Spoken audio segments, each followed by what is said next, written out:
to her brother on the evening of his return. The young man, who was dining alone with his mother and sister, glanced up in surprise and saw Mrs. Archer's gaze demurely bent on her plate. Mrs. Archer did not regard her seclusion from the world as a reason for being forgotten by it, and Newland guessed that she was slightly annoyed that he should be surprised by Madame Olenska's visit. "She had on a black velvet polonaise with jet buttons and a tiny green monkey muff. I never saw her so stylishly dressed," Janey continued. "She came alone, early on Sunday afternoon. Luckily the fire was lit in the drawing-room. She had one of those new card cases. She said she wanted to know us because you'd been so good to her." Newland laughed. "Madame Olenska always takes that tone about her friends. She's very happy at being among her own people again." "Yes, so she told us," said Mrs. Archer. "I must say she seems thankful to be here." "I hope you liked her, mother." Mrs. Archer drew her lips together. "She certainly lays herself out to please, even when she is calling on an old lady." "Mother doesn't think her simple," Janey interjected, her eyes screwed upon her brother's face. "It's just my old-fashioned feeling. Dear May is my ideal," said Mrs. Archer. "Ah," said her son, "they're not alike." Archer had left St. Augustine charged with many messages for old Mrs. Mingott, and a day or two after his return to town he called on her. The old lady received him with unusual warmth. She was grateful to him for persuading the Countess Olenska to give up the idea of a divorce, and when he told her that he had deserted the office without leave and rushed down to St. Augustine simply because he wanted to see May, she gave an adipose chuckle and patted his knee with her puffball hand. "Ah, so you kicked over the traces, did you? And I suppose Augusta and Welland pulled long faces and behaved as if the end of the world had come. But little May, she knew better, I'll be bound." "I hoped she did, but after all she wouldn't agree to what I'd gone down to ask for." "Wouldn't she, indeed? And what was that?" "I wanted to get her to promise that we should be married in April. What's the use of our wasting another year?" Mrs. Manson Mingott screwed up her little mouth into a grimace of mimic prudery and twinkled at him through malicious lids. "Ask mamma, I suppose. The usual story. Ah, these Mingotts, all alike. Born in a rut, and you can't root 'em out of it. When I built this house you'd have thought I was moving to California. Nobody ever had built above 40th Street. No, says I, nor above the Battery either, before Christopher Columbus discovered America. No, not one of them wants to be different. They're as scared of it as the smallpox. Ah, my dear Mr. Archer, I thank my stars I'm nothing but a vulgar spicer. But there's not one of my own children that takes after me but my little Ellen." She broke off, still twinkling at him, and asked, with the casual irrelevance of old age, "Now why in the world didn't you marry my little Ellen?" Archer laughed. "For one thing, she wasn't there to be married." "No, to be sure, more's the pity. And now it's too late. Her life is finished." She spoke with the cold-blooded complacency of the aged throwing earth into the grave of young hopes. The young man's heart grew chill, and he said hurriedly, "Can't I persuade you to use your influence with the Wellands, Mrs. Mingott? I wasn't made for long engagements." Old Catherine beamed on him approvingly. "No, I can see that. You've got a quick eye. When you were a little boy I've no doubt you liked to be helped first." She threw back her head with a laugh that made her chins ripple like little waves. "Ah, here's my Ellen now!" she exclaimed, as the portieres parted behind her. Madame Olenska came forward with a smile. Her face looked vivid and happy, and she held out her hand gaily to Archer while she stooped to her grandmother's kiss. "I was just saying to him, my dear, now why didn't you marry my little Ellen?" Madame Olenska looked at Archer, still smiling. "And what did he answer?" "Oh, my darling, I leave you to find that out. He's been down to Florida to see his sweetheart." "Yes, I know." She still looked at him. "I went to see your mother to ask where you'd gone. I sent a note that you never answered, and I was afraid you were ill." He muttered something about leaving unexpectedly, in a great hurry, and having intended to write to her from St. Augustine. "And of course, once you were there, you never thought of me again." She continued to beam on him with a gaiety that might have been a studied assumption of indifference. "If she still needs me, she's determined not to let me see it," he thought, stung by her manner. He wanted to thank her for having been to see his mother, but under the ancestress's malicious eye he felt himself tongue-tied and constrained. "Look at him! In such hot haste to get married that he took French leave and rushed down to implore the silly girl on his knees. That's something like a lover. That's the way handsome Bob Spicer carried off my poor mother, and then got tired of her before I was weaned, though they only had to wait 8 months for me. But there, you're not a Spicer, young man, luckily for you and May. It's only my poor Ellen that has kept any of their wicked blood. The rest of them are all model Mingotts," cried the old lady scornfully. Archer was aware that Madame Olenska, who had seated herself at her grandmother's side, was still thoughtfully scrutinizing him. The gaiety had faded from her eyes, and she said with great gentleness, "Surely, Granny, we can persuade them between us to do as he wishes." Archer rose to go, and as his hand met Madame Olenska's he felt that she was waiting for him to make some allusion to her unanswered letter. "When can I see you?" he asked, as she walked with him to the door of the room. "Whenever you like, but it must be soon if you want to see the little house again. I am moving next week." A pang shot through him at the memory of his lamplit hours in the low-studded drawing-room. Few as they had been, they were thick with memories. "Tomorrow evening?" She nodded. "Tomorrow, yes, but early. I'm going out." The next day was a Sunday, and if she were going out on a Sunday evening it could, of course, be only to Mrs. Lemuel Struthers. He felt a slight movement of annoyance, not so much at her going there, for he rather liked her going where she pleased in spite of the Van der Luydens, but because it was the kind of house at which she was sure to meet Beaufort, where she must have known beforehand that she would meet him, and where she was probably going for that purpose. "Very well, tomorrow evening," he repeated, inwardly resolved that he would not go early, and that by reaching her door late he would either prevent her from going to Mrs. Struthers or else arrive after she had started, which, all things considered, would no doubt be the simplest solution. It was only 8:30 after all when he rang the bell under the wisteria, not as late as he had intended, by half an hour, but a singular restlessness had driven him to her door. He reflected, however, that Mrs. Struthers' Sunday evenings were not like a ball, and that her guests, as if to minimize their delinquency, usually went early. The one thing he had not counted on, in entering Madame Olenska's hall, was to find hats and overcoats there. Why had she bidden him to come early if she was having people to dine? On a closer inspection of the garments beside which Nastasia was laying his own, his resentment gave way to curiosity. The overcoats were, in fact, the very strangest he had ever seen under a polite roof, and it took but a glance to assure himself that neither of them belonged to Julius Beaufort.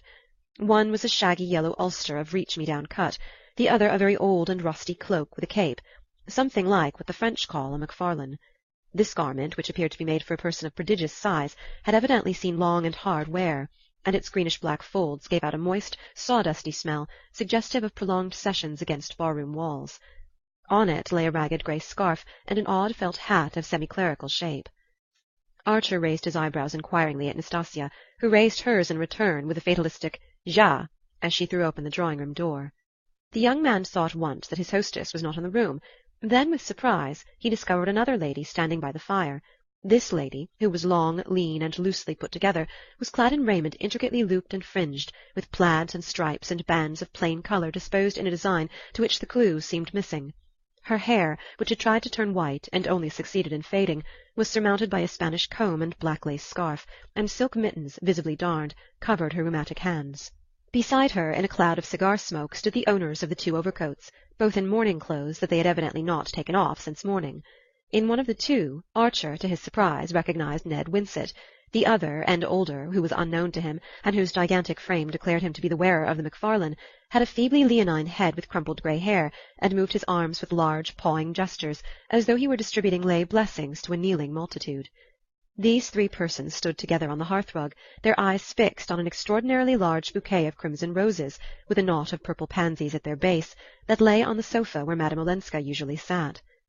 "What they must have cost at this season, though of course it's the sentiment one cares about," the lady was saying in a sighing staccato as Archer came in. The three turned with surprise at his appearance, and the lady, advancing, held out her hand. "Dear Mr. Archer, almost my cousin Newland," she said. "I am the Marchioness Manson." Archer bowed, and she continued. "My Ellen has taken me in for a few days. I came from Cuba, where I have been spending the winter with my Spanish friends, such delightful distinguished people, the highest nobility of old Castile. How I wish you could know them! But I was called away by our dear great friend here, Dr. Carver. You don't know Dr. Agathon Carver, founder of the Valley of Love community?" Dr. Carver inclined his leonine head, and the Marchioness continued. "Ah, New York, New York! How little the life of the spirit has reached it! But I see you do know Mr. Winsett." "Oh, yes, I reached him some time ago, but not by that route," Winsett said with his dry smile. The Marchioness shook her head reprovingly. "How do you know, Mr. Winsett? The spirit bloweth where it listeth." "List! Oh, list!" interjected Dr. Carver in a stentorian murmur. "But do sit down, Mr. Archer. We four have been having a delightful little dinner together, and my child has gone up to dress. She expects you. She will be down in a moment. We were just admiring these marvellous flowers, which will surprise her when she reappears." Winsett remained on his feet. "I'm afraid I must be off. Please tell Madame Olenska that we shall all feel lost when she abandons our street. This house has been an oasis." Ah, but she won't abandon you. Poetry and art are the breath of life to her. It is poetry you write, Mr. Winsett?" "Well, no, but I sometimes read it," said Winsett, including the group in a general nod, and slipping out of the room. "A caustic spirit, un peu sauvage, but so witty. Dr. Carver, you do think him witty?" "I never think of wit," said Dr. Carver severely. "Ah, you never think of wit! How merciless he is to us weak mortals, Mr. Archer! But he lives only in the life of the spirit, and tonight he is mentally preparing the lecture he is to deliver presently at Mrs. Blenker's. Dr. Carver, would there be time before you start for the Blenkers to explain to Mr. Archer your illuminating discovery of the direct contact? But no, I see it is nearly 9 o'clock, and we have no right to detain you while so many are waiting for your message." Dr. Carver looked slightly disappointed at this conclusion, but having compared his ponderous gold timepiece with Madame Olenska's little travelling clock, he reluctantly gathered up his mighty limbs for departure. "I shall see you later, dear friend," he suggested to the Marchioness, who replied with a smile. "As soon as Ellen's carriage comes, I will join you. I do hope the lecture won't have begun." Dr. Carver looked thoughtfully at Archer. "Perhaps, if this young gentleman is interested in my experiences, Mrs. Blenker might allow you to bring him with you."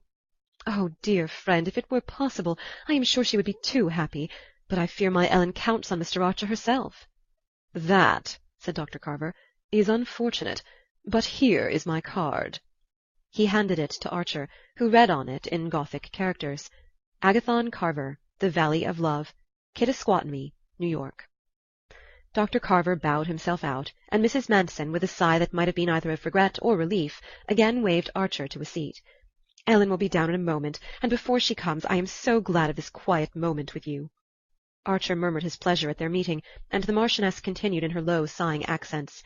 "I know everything, dear Mr. Archer. My child has told me all you have done for her. Your wise advice, your courageous firmness. Thank heaven it was not too late." The young man listened with considerable embarrassment. Was there any one, he wondered, to whom Madame Olenska had not proclaimed his intervention in her private affairs? "Madame Olenska exaggerates. I simply gave her a legal opinion, as she asked me to."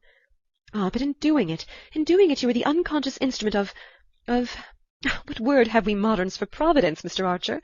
cried the lady, tilting her head on one side and drooping her lids mysteriously. "Little did you know that at that very moment I was being appealed to, being approached, in fact, from the other side of the Atlantic." She glanced over her shoulder, as though fearful of being overheard, and then, drawing her chair nearer and raising a tiny ivory fan to her lips, breathed behind it, "By the Count himself, my poor, mad, foolish Olenski, who asks only to take her back on her own terms." "Good God!" Archer exclaimed, springing up. "You are horrified? Yes, of course, I understand. I don't defend poor Stanislas, though he has always called me his best friend. He does not defend himself. He casts himself at her feet, in my person." She tapped her emaciated bosom. "I have his letter here." "A letter? Has Madame Olenska seen it?" Archer stammered, his brain whirling with the shock of the announcement. The Marchioness Manson shook her head softly. "Time, time! I must have time. I know my Ellen, haughty, intractable, shall I say just a shade unforgiving?" "But, good heavens, to forgive is one thing, to go back into that hell—" "Oh, yes," the Marchioness acquiesced. "So she describes it, my sensitive child. But on the material side, Mr. Archer, if one may stoop to consider such things, do you know what she is giving up? Those roses there on the sofa, acres like them, under glass and in the open, in his matchless terraced gardens at Nice. Jewels, historic pearls, the Sobieski emeralds, sables. But she cares nothing for all these. Art and beauty, those she cares for, she lives for, as I always have, and those also surrounded her. Pictures, priceless furniture, music, brilliant conversation. Ah, that, my dear young man, if you'll excuse me, is what you've no conception of here. And she had it all, and the homage of the greatest. She tells me she is not thought handsome in New York. Good heavens! Her portrait has been painted 9 times. The greatest artists in Europe have begged for the privilege. Are these things nothing? And the remorse of an adoring husband?" As the Marchioness Manson rose to her climax, her face assumed an expression of ecstatic retrospection which would have moved Archer's mirth had he not been numb with amazement. He would have laughed if anyone had foretold to him that his first sight of poor Medora Manson would have been in the guise of a messenger of Satan, but he was in no mood for laughing now, and she seemed to him to come straight out of hell, from which Ellen Olenska had just escaped. "She knows nothing yet of all this?" he asked abruptly. Mrs. Manson laid a purple finger on her lips. "Nothing directly, but what does she suspect? Who can tell? The truth is, Mr. Archer, I have been waiting to see you. From the moment I heard of the firm stand you had taken, and of your influence over her, I had hoped it might be possible to count on your support, to convince you. That she ought to go back? I would rather see her dead," cried the young man violently. "Ah," the Marchioness murmured, without visible resentment. For a while she sat in her armchair, opening and shutting the absurd ivory fan between her mittened fingers, but suddenly she lifted her head and listened. "Here she comes," she said in a rapid whisper, and then, pointing to the bouquet on the sofa, "Am I to understand that you prefer that, Mr. Archer?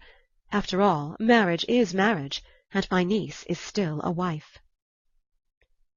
Chapter 17. The Age of Innocence by Edith Wharton, Book 1, Chapter 18. "What are you two plotting together, Aunt Medora?" Madame Olenska cried as she came into the room. She was dressed as if for a ball. Everything about her shimmered and glimmered softly, as if her dress had been woven out of candle-beams, and she carried her head high, like a pretty woman challenging a roomful of rivals. "We were saying, my dear, that here was something beautiful to surprise you with," Mrs. Manson rejoined, rising to her feet and pointing archly to the flowers. Madame Olenska stopped short and looked at the bouquet. Her colour did not change, but a sort of white radiance of anger ran over her like summer lightning. "Ah," she exclaimed, in a shrill voice that the young man had never heard, "who was ridiculous enough to send me a bouquet? Why a bouquet? And why tonight of all nights? I am not going to a ball. I am not a girl engaged to be married. But some people are always ridiculous." She turned back to the door, opened it, and called out, "Nastasia!" The ubiquitous handmaid promptly appeared, and Archer heard Madame Olenska say, in an Italian that she seemed to pronounce with intentional deliberateness in order that he might follow it, "Here, throw this into the dust-bin." And then, as Nastasia stared protestingly, "But no, it's not the fault of the poor flowers. Tell the boy to carry them to the house 3 doors away, the house of Mr. Winsett, the dark gentleman who dined here. His wife is ill. They may give her pleasure. The boy's out, you say? Then, my dear one, run yourself. Here, put my cloak over you and fly. I want the thing out of the house immediately. And as you live, don't say they come from me." She flung her velvet opera cloak over the maid's shoulders and turned back into the drawing-room, shutting the door sharply. Her bosom was rising high under its lace, and for a moment Archer thought she was about to cry, but she burst into a laugh instead, and looking from the Marchioness to Archer, said abruptly, "And you two, have you made friends?" "It's for Mr. Archer to say, darling. He has waited patiently while you were dressing." "Yes, I gave you time enough. My hair wouldn't go," Madame Olenska said, raising her hand to the heaped-up curls of her chignon. "But that reminds me. I see Dr. Carver is gone, and you'll be late at the Blenkers'. Mr. Archer, will you put my aunt in the carriage?" She followed the Marchioness into the hall, saw her fitted into a miscellaneous heap of overshoes, shawls, and tippets, and called from the doorstep, "Mind, the carriage is to be back for me at 10." Then she returned to the drawing-room, where Archer, on re-entering it, found her standing by the mantelpiece, examining herself in the mirror. It was not usual in New York society for a lady to address her parlour-maid as "my dear one," and send her out on an errand wrapped in her own opera-cloak, and Archer, through all his deeper feelings, tasted the pleasurable excitement of being in a world where action followed on emotion with such Olympian speed. Madame Olenska did not move when he came up behind her, and for a second their eyes met in the mirror. Then she turned, threw herself into her sofa-corner, and sighed out, "There's time for a cigarette." He handed her the box and lit a spill for her, and as the flame flashed up into her face she glanced at him with laughing eyes and said, "What do you think of me in a temper?" Archer paused a moment. Then he answered with sudden resolution, "It makes me understand what your aunt has been saying about you." "I knew she'd been talking about me. Well?" "She said you were used to all kinds of things, splendours and amusements and excitements, that we could never hope to give you here." Madame Olenska smiled faintly into the circle of smoke about her lips. "Medora is incorrigibly romantic. It is made up to her for so many things." Archer hesitated again, and again took his risk. "Is your aunt's romanticism always consistent with accuracy?" "You mean, does she speak the truth?" Her niece considered. "Well, I'll tell you, in almost everything she says there's something true and something untrue. But why do you ask? What has she been telling you?" He looked away into the fire, and then back at her shining presence. His heart tightened with the thought that this was their last evening by that fireside, and that in a moment the carriage would come to take her away. She pretends that Count Olenski has asked her to persuade you to go back to him." Madame Olenska made no answer. She sat motionless, holding her cigarette in her half-lifted hand. The expression of her face had not changed, and Archer remembered that he had before noticed her apparent incapacity for surprise. "You knew, then?" he broke out. She was silent for so long that the ash dropped from her cigarette. She brushed it to the floor. "She has hinted about a letter. Poor darling, Medora's hints." Is it at your husband's request that she has arrived here suddenly?" Madame Olenska seemed to consider this question also. "There again one can't tell. She told me she had had a spiritual summons, whatever that is, from Dr. Carver. I'm afraid she's going to marry Dr. Carver. Poor Medora, there's always someone she wants to marry. But perhaps the people in Cuba just got tired of her. I think she was with them as a sort of paid companion. Really, I don't know why she came." "But you do believe she has a letter from your husband?" Again Madame Olenska brooded silently. Then she said, "After all, it was to be expected." The young man rose and went to lean against the fireplace. A sudden restlessness possessed him, and he was tongue-tied by the sense that their minutes were numbered, and that at any moment he might hear the wheels of the returning carriage. "You know that your aunt believes you will go back?" Madame Olenska raised her head quickly. A deep blush rose to her face and spread over her neck and shoulders. She blushed seldom and painfully, as if it hurt her like a burn. "Many cruel things have been believed of me," she said. "Oh, Ellen, forgive me. I'm a fool and a brute." She smiled a little. "You are horribly nervous. You have your own troubles. I know you think the Wellands are unreasonable about your marriage, and of course I agree with you. In Europe people don't understand our long American engagements. I suppose they are not as calm as we are."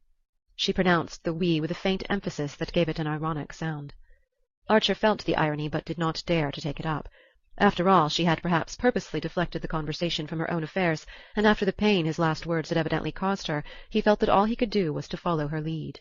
But the sense of the waning hour made him desperate. He could not bear the thought that a barrier of words should drop between them again. "Yes," he said abruptly. "I went south to ask May to marry me after Easter. There's no reason why we shouldn't be married then." "And May adores you. And yet you couldn't convince her. I thought her too intelligent to be the slave of such absurd superstitions." "She is too intelligent. She's not their slave." Madame Olenska looked at him. "Well, then, I don't understand." Archer reddened and hurried on with a rush. "We had a frank talk, almost the first. She thinks my impatience a bad sign." "Merciful heavens, a bad sign!" "She thinks it means that I can't trust myself to go on caring for her. She thinks, in short, I want to marry her at once to get away from someone that I care for more." Madame Olenska examined this curiously. "But if she thinks that, why isn't she in a hurry too?" "Because she's not like that. She's so much nobler. She insists all the more on the long engagement to give me time." "Time to give her up for the other woman?" "If I want to." Madame Olenska leaned toward the fire and gazed into it with fixed eyes. Down the quiet street Archer heard the approaching trot of her horses. "That is noble," she said, with a slight break in her voice. "Yes, but it's ridiculous." "Ridiculous? Because you don't care for anyone else?"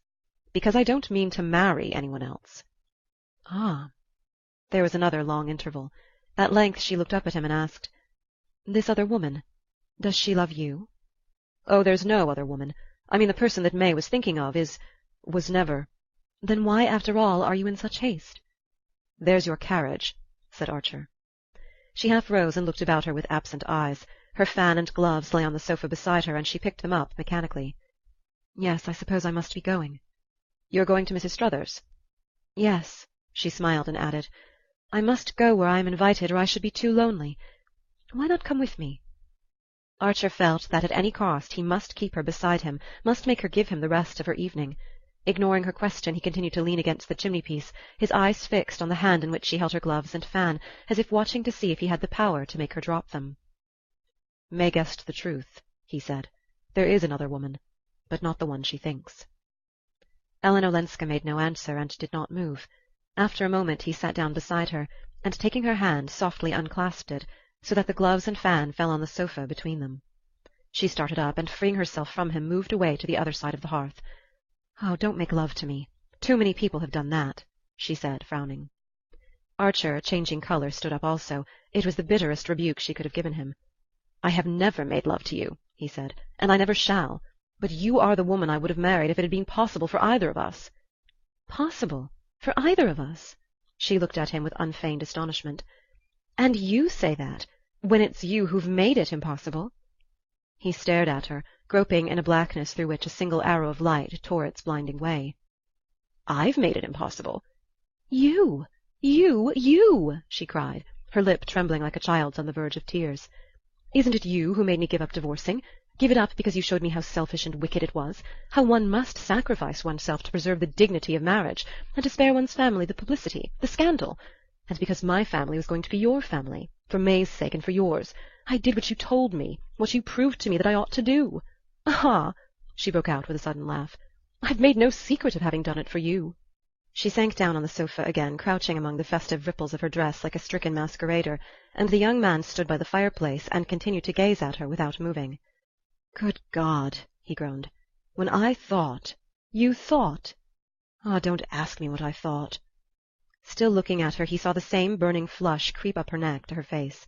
She sat upright, facing him with a rigid dignity. "I do ask you." "Well, then, there were things in that letter you asked me to read." "My husband's letter?" "Yes." "I had nothing to fear from that letter, absolutely nothing. All I feared was to bring notoriety, scandal on the family, on you and May." "Good God!" he groaned again, bowing his face in his hands. The silence that followed lay on them with the weight of things final and irrevocable. It seemed to Archer to be crushing him down like his own gravestone. In all the wide future he saw nothing that would ever lift that load from his heart. He did not move from his place, or raise his head from his hands. His hidden eyeballs went on staring into utter darkness. "At least I loved you," he brought out. On the other side of the hearth, from the sofa corner where he supposed that she still crouched, he heard a faint stifled crying like a child's. He started up and came to her side. "Ellen, what madness! Why are you crying?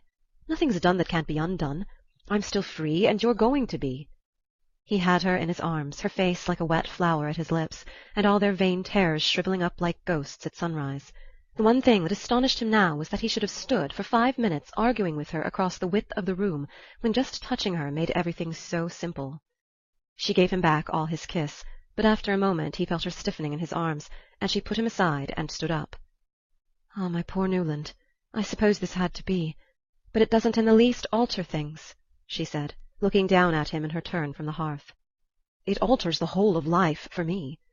"No, no, it mustn't, it can't. You're engaged to May Welland, and I'm married." He stood up, too, flushed and resolute. "Nonsense! It's too late for that sort of thing. We've no right to lie to other people or to ourselves. We won't talk of your marriage, but do you see me marrying May after this?" She stood silent, resting her thin elbows on the mantelpiece, her profile reflected in the glass behind her. One of the locks of her chignon had become loosened and hung on her neck. She looked haggard and almost old. "I don't see you," she said at length, "putting that question to May. Do you?" He gave a reckless shrug. "It's too late to do anything else." "You say that because it's the easiest thing to say at this moment, not because it's true. In reality, it's too late to do anything but what we both decided on." "Oh, I don't understand you." She forced a pitiful smile that pinched her face instead of smoothing it. "You don't understand because you haven't yet guessed how you've changed things for me. Oh, from the first, long before I knew all you'd done." "All I'd done?" "Yes, I was perfectly unconscious at first that people here were shy of me, that they thought I was a dreadful sort of person. It seems they had even refused to meet me at dinner. I found that out afterward, and how you'd made your mother go with you to the Van der Luydens, and how you'd insisted on announcing your engagement at the Beaufort ball so that I might have 2 families to stand by me instead of 1. At that he broke into a laugh. "Just imagine," she said, "how stupid and unobservant I was. I knew nothing of all this till Granny blurted it out one day. New York simply meant peace and freedom to me. It was coming home. And I was so happy at being among my own people that everyone I met seemed kind and good and glad to see me. But from the very beginning," she continued, "I felt that there was no one as kind as you, no one who gave me reasons that I understood for doing what at first seemed so hard and unnecessary. The very good people didn't convince me. I felt they'd never been tempted. But you knew. You understood. You had felt the world outside tugging at one with all its golden hands, and yet you hated the things it asks of one. You hated happiness bought by disloyalty and cruelty and indifference. That was what I'd never known before, and it's better than anything I've known." She spoke in a low, even voice, without tears or visible agitation, and each word, as it dropped from her, fell into his breast like burning lead. He sat bowed over, his head between his hands, staring at the hearthrug, and at the tip of the satin shoe that showed under her dress. Suddenly he knelt down and kissed the shoe. She bent over him, laying her hands on his shoulders, and looking at him with eyes so deep that he remained motionless under her gaze. "Ah, don't let us undo what you've done," she cried. "I can't go back now to that other way of thinking. I can't love you unless I give you up." His arms were yearning up to her, but she drew away, and they remained facing each other, divided by the distance that her words had created. Then abruptly his anger overflowed. "And Beaufort, is he to replace me?" As the words sprang out he was prepared for an answering flare of anger, and he would have welcomed it as fuel for his own. But Madame Olenska only grew a shade paler, and stood with her arms hanging down before her, and her head slightly bent, as was her way when she pondered a question. "He's waiting for you now at Mrs. Struthers's. Why don't you go to him?" Archer sneered. She turned to ring the bell. "I shall not go out this evening. Tell the carriage to go and fetch the Signora Marchesa," she said when the maid came. After the door had closed again, Archer continued to look at her with bitter eyes. "Why this sacrifice? Since you tell me that you're lonely, I've no right to keep you from your friends." She smiled a little under her wet lashes. "I shan't be lonely now. I was lonely. I was afraid. But the emptiness and the darkness are gone. When I turn back into myself now, I'm like a child going at night into a room where there's always a light." Her tone and her look still enveloped her in a soft inaccessibility, and Archer groaned out again, "I don't understand you." "Yet you understand May." He reddened under the retort, but kept his eyes on her. "May is ready to give me up." "What?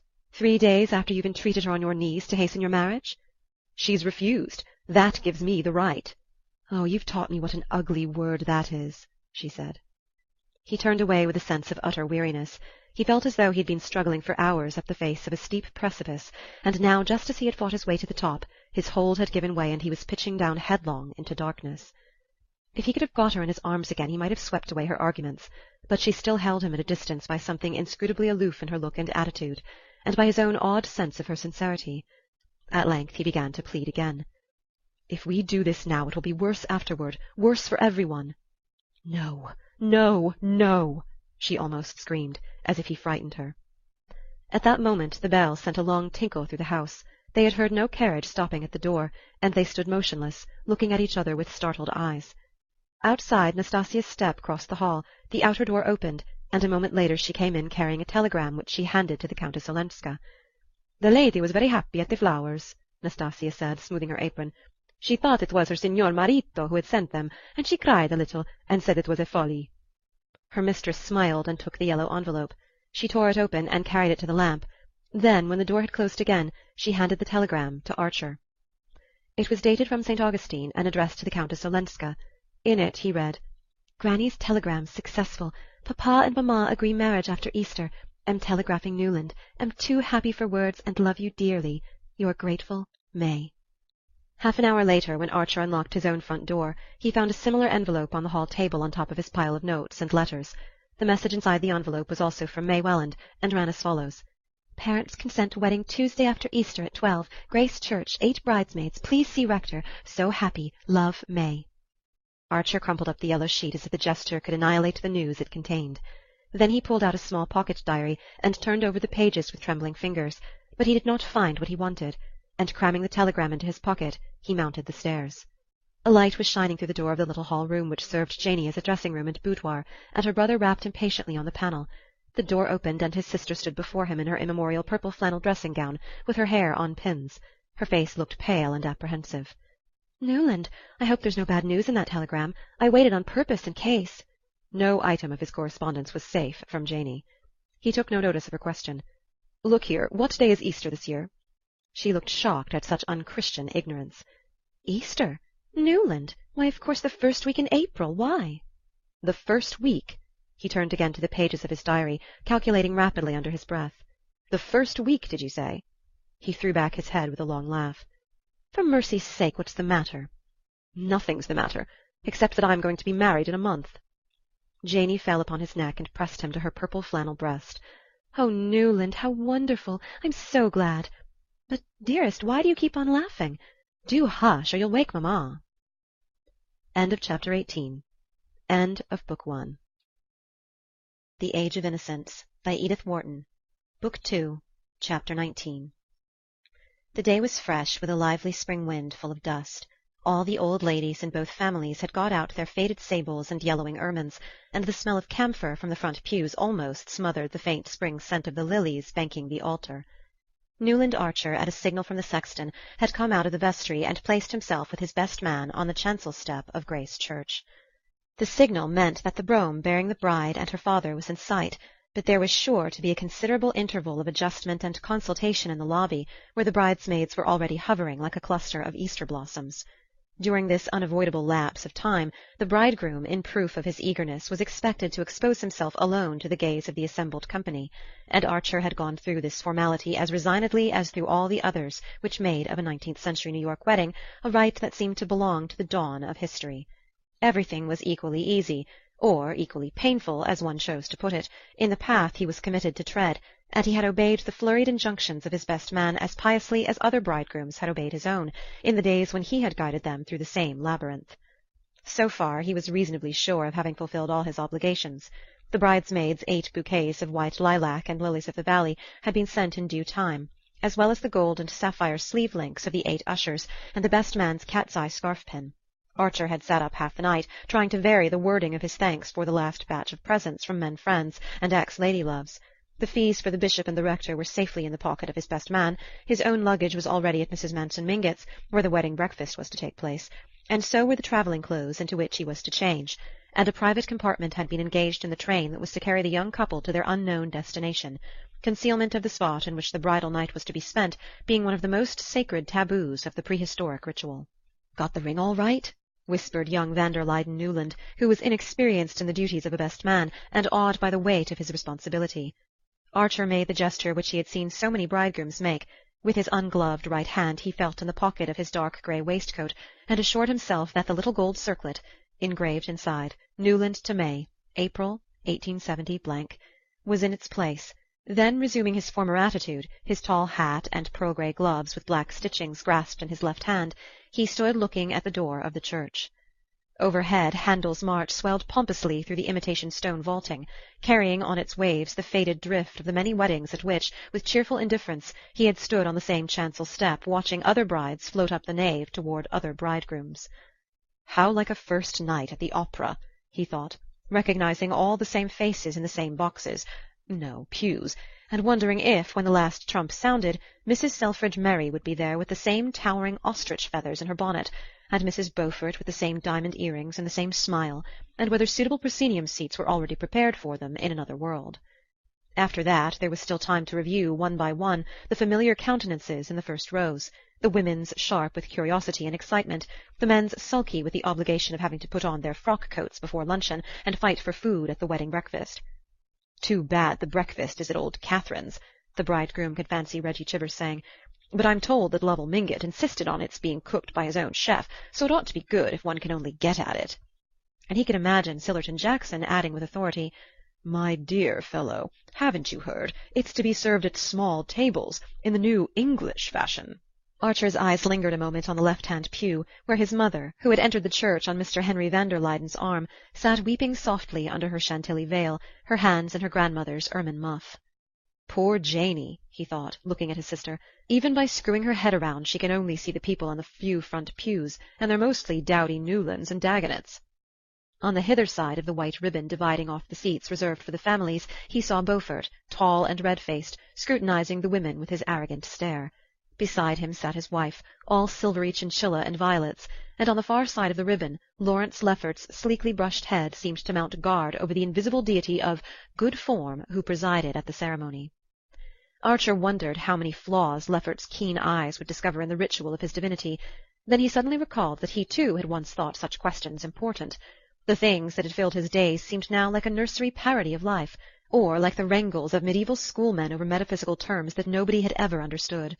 A stormy discussion as to whether the wedding present should be shown had darkened the last hours before the wedding, and it seemed inconceivable to Archer that grown-up people should work themselves into a state of agitation over such trifles, and that the matter should have been decided, in the negative, by Mrs. Welland's saying, with indignant tears, "I should as soon turn the reporters loose in my house." Yet there was a time when Archer had had definite and rather aggressive opinions on all such problems, and when everything concerning the manners and customs of his little tribe had seemed to him fraught with world-wide significance. And all the while, I suppose, he thought, real people were living somewhere, and real things happening to them. "There they come!" breathed the best man excitedly, but the bridegroom knew better. The cautious opening of the door of the church meant only that Mr. Brown, the livery-stable keeper, gowned in black in his intermittent character of sexton, was taking a preliminary survey of the scene before marshalling his forces. The door was softly shut again. Then, after another interval, it swung majestically open, and a murmur ran through the church. The family! Mrs. Welland came first, on the arm of her eldest son. Her large pink face was appropriately solemn, and her plum-coloured satin, with pale blue side-panels and blue ostrich plumes in a small satin bonnet, met with general approval. But before she had settled herself with a stately rustle in the pew opposite Mrs. Archer's, the spectators were craning their necks to see who was coming after her. Wild rumours had been abroad the day before to the effect that Mrs. Manson Mingott, in spite of her physical disabilities, had resolved on being present at the ceremony, and the idea was so much in keeping with her sporting character that bets ran high at the clubs as to her being able to walk up the nave and squeeze into a seat. It was known that she had insisted on sending her own carpenter to look into the possibility of taking down the end panel of the front pew, and to measure the space between the seat and the front. But the result had been discouraging, and for one anxious day her family had watched her dallying with the plan of being wheeled up the nave in her enormous bath-chair, and sitting enthroned in it at the foot of the chancel. The idea of this monstrous exposure of her person was so painful to her relations that they could have covered with gold the ingenious person who suddenly discovered that the chair was too wide to pass between the iron uprights of the awning which extended from the church door to the curbstone.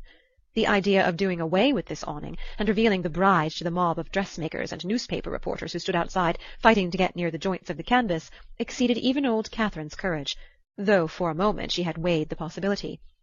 "Why, they might take a photograph of my child and put it in the papers!" Mrs. Welland exclaimed when her mother's last plan was hinted to her, and from this unthinkable indecency the clan recoiled with a collective shudder.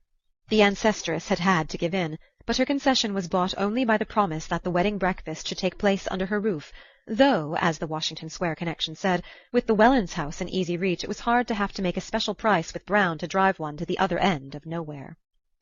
Though all these transactions had been widely reported by the Jacksons, a sporting minority still clung to the belief that old Catherine would appear in church, and there was a distinct lowering of the temperature when she was found to have been replaced by her daughter-in-law. Mrs. Lovell Mingott had the high colour and glassy stare induced in ladies of her age and habit by the effort of getting into a new dress. But once the disappointment occasioned by her mother-in-law's non-appearance had subsided, it was agreed that her black chantilly over lilac satin, with a bonnet of Parma violets, formed the happiest contrast to Mrs. Welland's blue and plum colour. Far different was the impression produced by the gaunt and mincing lady who followed on Mr. Mingott's arm, in a wild dishevelment of stripes and fringes and floating scarves, and as this last apparition glided into view, Archer's heart contracted and stopped beating. He had taken it for granted that the Marchioness Manson was still in Washington, where she had gone some 4 weeks previously with her niece, Madame Olenska. It was generally understood that their abrupt departure was due to Madame Olenska's desire to remove her aunt from the baleful eloquence of Dr. Agathon Carver, who had nearly succeeded in enlisting her as a recruit for the Valley of Love, and in the circumstances no one had expected either of the ladies to return for the wedding. For a moment Archer stood with his eyes fixed on Medora's fantastic figure, straining to see who came behind her, but the little procession was at an end, for all the lesser members of the family had taken their seats, and the 8 tall ushers, gathering themselves together like birds or insects preparing for some migratory manoeuvre, were already slipping through the side doors into the lobby. "Newland, I say, she's here!" the best man whispered. Archer roused himself with a start. A long time had apparently passed since his heart had stopped beating, for the white and rosy procession was in fact half-way up the nave. The bishop, the rector, and 2 white-winged assistants were hovering about the flower-banked altar, and the first chords of the Spohr Symphony were strewing their flower-like notes before the bride. Archer opened his eyes, but could they really have been shut, as he imagined, and felt his heart beginning to resume its usual task. The music, the scent of the lilies on the altar, the vision of the cloud of tulle and orange blossoms floating nearer and nearer, the sight of Mrs. Archer's face suddenly convulsed with happy sobs, the low benedictory murmur of the rector's voice, the ordered evolutions of the 8 pink bridesmaids and the 8 black ushers, all those sights, sounds, and sensations, so familiar in themselves, so unutterably strange and meaningless in his new relation to them, were confusedly mingled in his brain. "My God," he thought, "have I got the ring?" And once more he went through the bridegroom's convulsive gesture. Then, in a moment, May was beside him, such radiance streaming from her that it sent a faint warmth through his numbness, and he straightened himself and smiled into her eyes. "Dearly beloved, we are gathered together here," the rector began. The ring was on her hand, the bishop's benediction had been given, the bridesmaids were poised to resume their place in the procession, and the organ was showing preliminary symptoms of breaking out into the Mendelssohn March, without which no newly-wedded couple had ever emerged upon New York. "Your arm! I say, give her your arm!" young Newland nervously hissed, and once more Archer became aware of having been adrift far off in the unknown. What was it that had sent him there, he wondered? perhaps the glimpse among the anonymous spectators in the transept of a dark coil of hair under a hat, which, a moment later, revealed itself as belonging to an unknown lady with a long nose, so laughably unlike the person whose image she had evoked that he asked himself if he were becoming subject to hallucinations. And now he and his wife were pacing slowly down the nave, carried forward on the light Mendelssohn ripples, the spring day beckoning to them through widely opened doors, and Mrs. Welland's chestnuts, with big white favours on their frontlets, curveting and showing off at the far end of the canvas tunnel. The footman, who had a still bigger white favour on his lapel, wrapped May's white cloak about her, and Archer jumped into the brougham at her side. She turned to him with a triumphant smile, and their hands clasped under her veil. "Darling," Archer said, and suddenly the same black abyss yawned before him, and he felt himself sinking into it, deeper and deeper, while his voice rambled on smoothly and cheerfully. "Yes, of course, I thought I'd lost the ring. No wedding would be complete if the poor devil of a bridegroom didn't go through that. But you did keep me waiting, you know. I had time to think of every horror that might possibly happen." She surprised him by turning, in full Fifth Avenue, and flinging her arms about his neck. "But none ever can happen now, can it, Newland, as long as we two are together?" Every detail of the day had been so carefully thought out that the young couple, after the wedding breakfast, had ample time to put on their travelling clothes, descend the wide Mingott stairs between laughing bridesmaids and weeping parents, and get into the brougham under the traditional shower of rice and satin slippers. And there was still half an hour left in which to drive to the station, buy the last weeklies at the bookstall with the air of seasoned travellers, and settle themselves in the reserved compartment in which May's maid had already placed her dove-coloured travelling cloak and glaringly new dressing-bag from London. The old Dulac aunts at Rhinebeck had put their house at the disposal of the bridal couple, with a readiness inspired by the prospect of spending a week in New York with Mrs. Archer, and Archer, glad to escape the usual bridal suite in a Philadelphia or Baltimore hotel, had accepted with an equal alacrity. May was enchanted at the idea of going to the country, and childishly amused at the vain efforts of the 8 bridesmaids to discover where their mysterious retreat was situated. It was thought very English to have a country house lent to one, and the fact gave a last touch of distinction to what was generally conceded to be the most brilliant wedding of the year. But where the house was no one was permitted to know, except the parents of bride and groom, who, when taxed with the knowledge, pursed their lips and said mysteriously, "Ah, they didn't tell us," which was manifestly true, since there was no need to. Once they were settled in their compartment, and the train, shaking off the endless wooden suburbs, had pushed out into the pale landscape of spring, talk became easier than Archer had expected. May was still, in look and tone, the simple girl of yesterday, eager to compare notes with him as to the incidents of the wedding, and discussing them as impartially as a bridesmaid talking it all over with an usher. At first Archer had fancied that this detachment was the disguise of an inward tremor, but her clear eyes revealed only the most tranquil unawareness. She was alone for the first time with her husband, but her husband was only the charming comrade of yesterday. There was no one whom she liked as much, no one whom she trusted as completely, and the culminating lark of the whole delightful adventure of engagement and marriage was to be off with him alone on a journey, like a grown-up person, like a married woman, in fact. It was wonderful that, as he had learned in the mission garden at St. Augustine, such depths of feeling could coexist with such absence of imagination. But he remembered how, even then, she had surprised him by dropping back to inexpressive girlishness as soon as her conscience had been eased of its burden, and he saw that she would probably go through life dealing to the best of her ability with each experience as it came, but never anticipating any by so much as a stolen glance. Perhaps that faculty of unawareness was what gave her eyes their transparency, and her face the look of representing a type rather than a person, as if she might have been chosen to pose for a civic virtue or a Greek goddess. The blood that ran so close to her fair skin might have been a preserving fluid rather than a ravaging element, yet her look of indestructible youthfulness made her seem neither hard nor dull, but only primitive and pure. In the thick of this meditation Archer suddenly felt himself looking at her with the startled gaze of a stranger, and plunged into a reminiscence of the wedding breakfast and of Granny Mingott's immense and triumphant pervasion of it. May settled down to frank enjoyment of the subject. "I was surprised, though, weren't you, that Aunt Medora came after all? Ellen wrote that they were neither of them well enough to take the journey. I do wish it had been she who had recovered. Did you see the exquisite old lace she sent me?" He had known that the moment must come sooner or later, but he had somewhat imagined that by force of willing he might hold it at bay.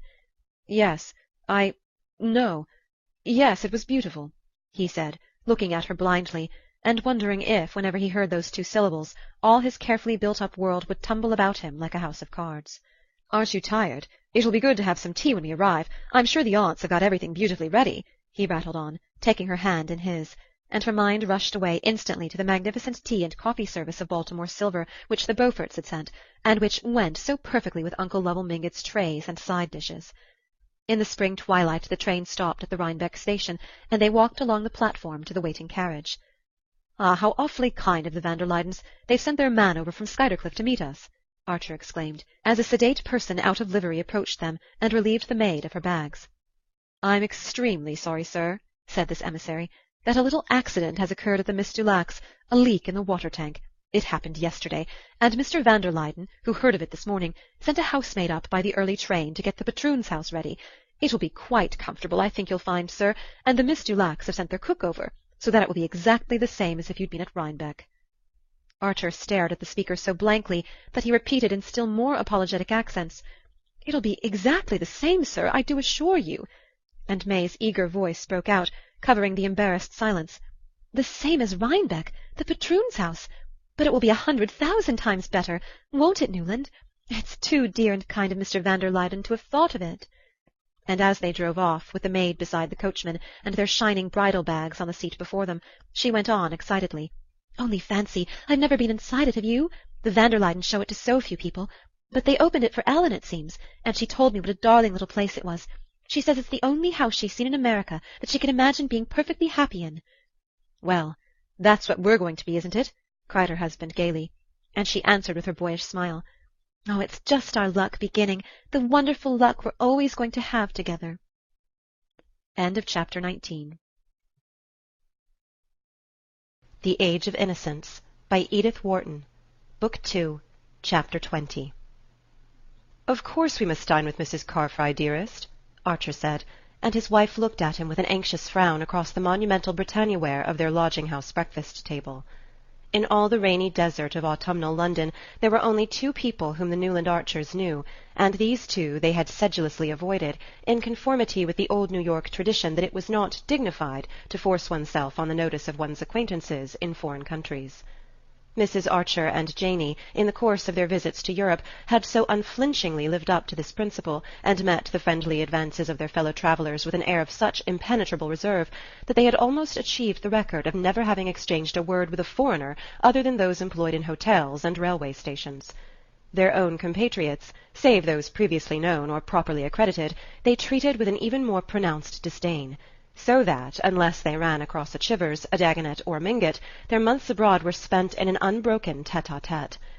But the utmost precautions are sometimes unavailing, and one night at Botzen one of the two English ladies in the room across the passage, whose names, dress, and social situation were already intimately known to Janey, had knocked on the door and asked if Mrs. Archer had a bottle of liniment. The other lady, the intruder's sister, Mrs. Carfry, had been seized with a sudden attack of bronchitis, and Mrs. Archer, who never travelled without a complete family pharmacy, was fortunately able to produce the required remedy. Mrs. Carfry was very ill, and as she and her sister Miss Harle were travelling alone, they were profoundly grateful to the Archer ladies, who supplied them with ingenious comforts, and whose efficient maid helped to nurse the invalid back to health.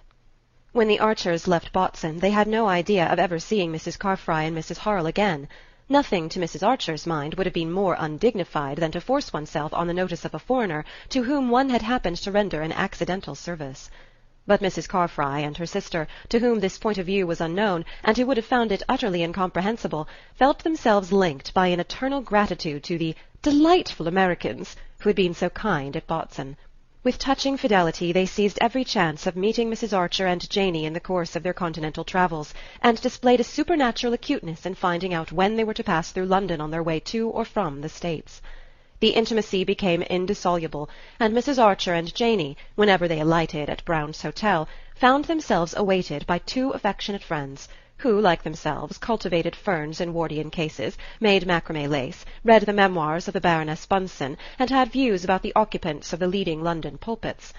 As Mrs. Archer said, it made another thing of London to know Mrs. Carfry and Miss Harle, and by the time that Newland became engaged and the tie between the families was so firmly established that it was thought only right to send a wedding invitation to the two English ladies, who sent in return a pretty bouquet of pressed alpine flowers under glass.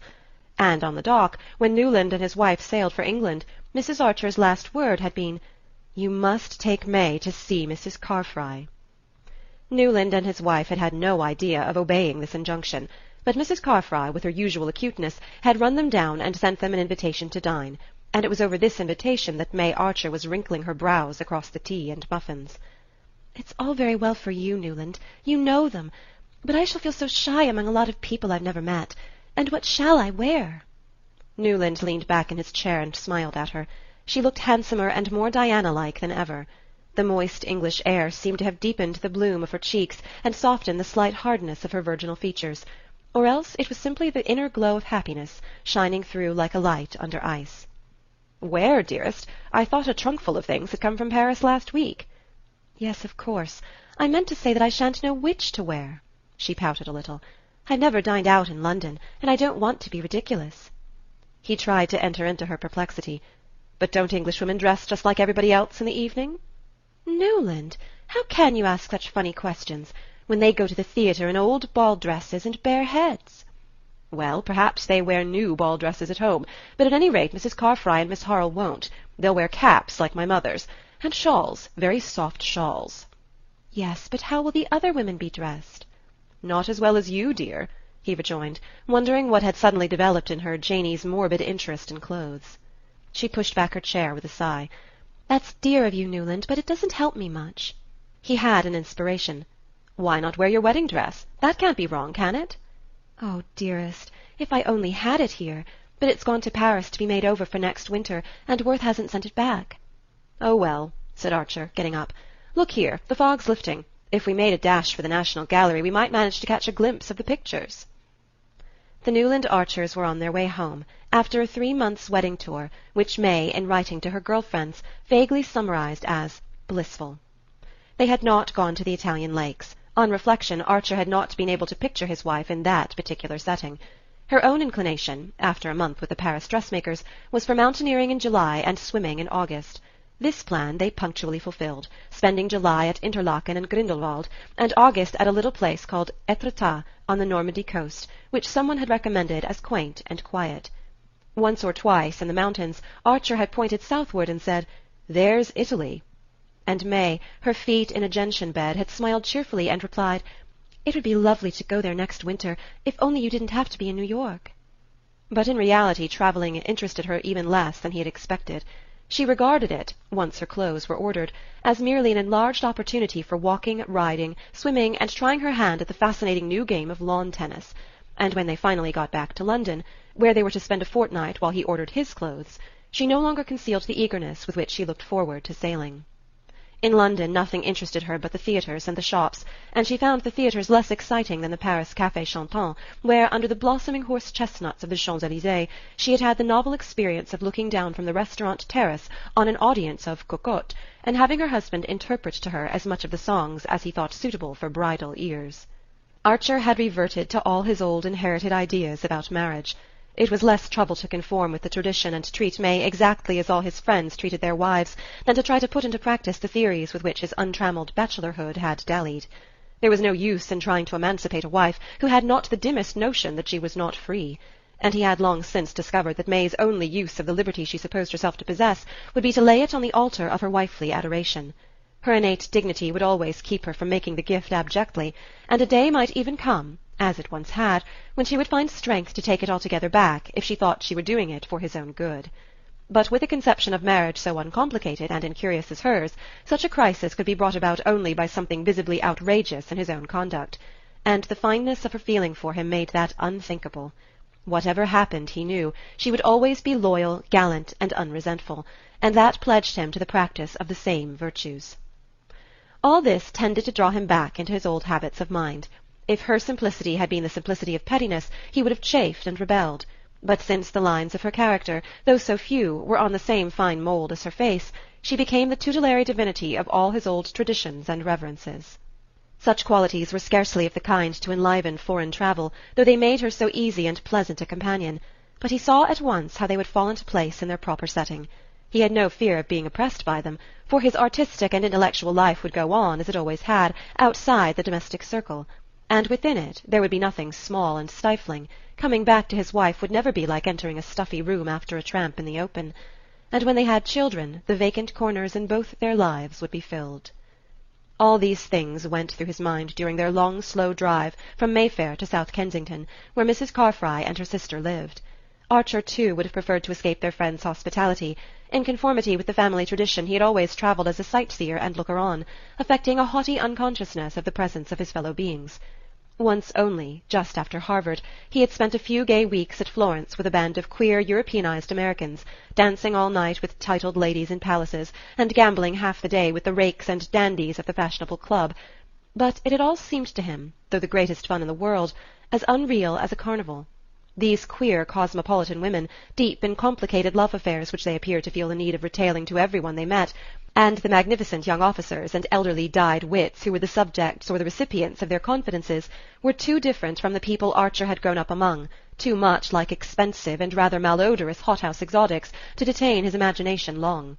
To introduce his wife into such a society was out of the question, and in the course of his travels no other had shown any marked eagerness for his company. Not long after their arrival in London, he had run across the Duke of St. Austrey, and the Duke, instantly and cordially recognizing him, had said, "Look me up, won't you?" But no proper-spirited American would have considered that a suggestion to be acted on, and the meeting was without a sequel. They had even managed to avoid May's English aunt, the banker's wife, who was still in Yorkshire. In fact, they had purposely postponed going to London till the autumn, in order that their arrival during the season might not appear pushing and snobbish to these unknown relatives. "Probably there'll be nobody at Mrs. Carfry's. London's a desert at this season, and you've made yourself much too beautiful," Archer said to May, who sat at his side in the hansom so spotlessly splendid in her sky-blue cloak edged with swansdown that it seemed wicked to expose her to the London grime. "I don't want them to think that we dress like savages," she replied, with a scorn that Pocahontas might have resented, and he was struck again by the religious reverence of even the most unworldly American women for the social advantages of dress. It's their armour, he thought, their defence against the unknown, and their defiance of it. And he understood for the first time the earnestness with which May, who was incapable of tying a ribbon in her hair to charm him, had gone through the solemn rite of selecting and ordering her extensive wardrobe. He had been right in expecting the party at Mrs. Carfry's to be a small one. Besides their hostess and her sister, they found in the long chilly drawing-room only another shawled lady, a genial vicar who was her husband, a silent lad whom Mrs. Carfry named as her nephew, and a small dark gentleman with lively eyes, whom she introduced as his tutor, pronouncing a French name as she did so. Into this dimly lit and dim-featured group May Archer floated like a swan with the sunset on her. She seemed larger, fairer, more voluminously rustling than her husband had ever seen her, and he perceived that the rosiness and rustlingness were the tokens of an extreme and infantile shyness. "What on earth will they expect me to talk about?" her helpless eyes implored him, at the very moment that her dazzling apparition was calling forth the same anxiety in their own bosoms. But beauty, even when distrustful of itself, awakens confidence in the manly heart, and the vicar and the French-named tutor were soon manifesting to May their desire to put her at her ease. In spite of their best efforts, however, the dinner was a languishing affair. Archer noticed that his wife's way of showing herself at her ease with foreigners was to become more uncompromisingly local in her references, so that, though her loveliness was an encouragement to admiration, her conversation was a chill to repartee. The vicar soon abandoned the struggle, but the tutor, who spoke the most fluent and accomplished English, gallantly continued to pour it out to her until the ladies, to the manifest relief of all concerned, went up to the drawing-room. The vicar, after a glass of port, was obliged to hurry away to a meeting, and the shy nephew, who appeared to be an invalid, was packed off to bed. But Archer and the tutor continued to sit over their wine, and suddenly Archer found himself talking as he had not done since his last symposium with Ned Winsett. The Carfry nephew, it turned out, had been threatened with consumption, and had had to leave Harrow for Switzerland, where he had spent 2 years in the milder air of Lake Leman. Being a bookish youth, he had been entrusted to Monsieur Riviere, who had brought him back to England, and was to remain with him till he went up to Oxford the following spring. And Monsieur Riviere added with simplicity that he should then have to look out for another job. It seemed impossible, Archer thought, that he should be long without one, so varied were his interests and so many his gifts. He was a man of about 30, with a thin, ugly face, May would certainly have called him common-looking, to which the play of his ideas gave an intense expressiveness, but there was nothing frivolous or cheap in his animation.